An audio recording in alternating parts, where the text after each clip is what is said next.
Today marks 32 years since the bombing of Pan Am Flight 103. And on this day, new charges have been filed against one of the alleged terrorists. The bombing over Lockerbie, Scotland killed 270 people, among them 35 students from Syracuse University.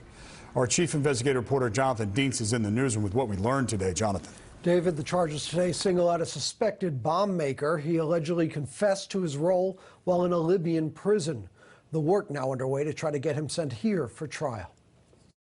It was one of the worst terror attacks in aviation history. Pan Am 103 blown from the sky, killing 259 on board and 11 on the ground in Lockerbie, Scotland. Victims, many of them college students on their way home for Christmas, and the wreckage were scattered for miles. The bombing was always believed to have been a Libyan operation.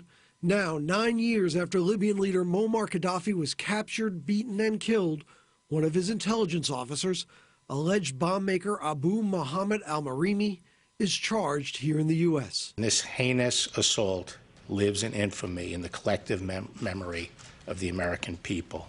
Bert Emmerman's brother Tom was one of those killed. This is another small step forward, but we do need to get this gentleman extradited to our country.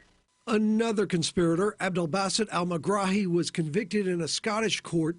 Ill with cancer, he was later released and sent back to Libya for his final days.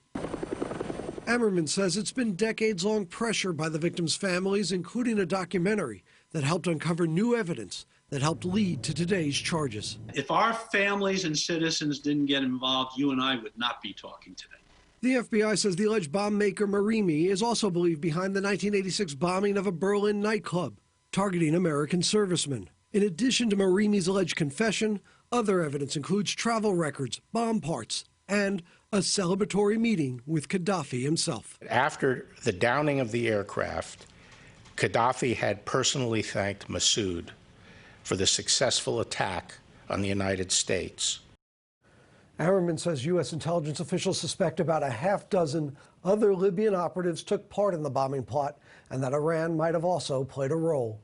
32 years later, new terror charges bring more answer, but questions remain. Jonathan Dienst, News 4.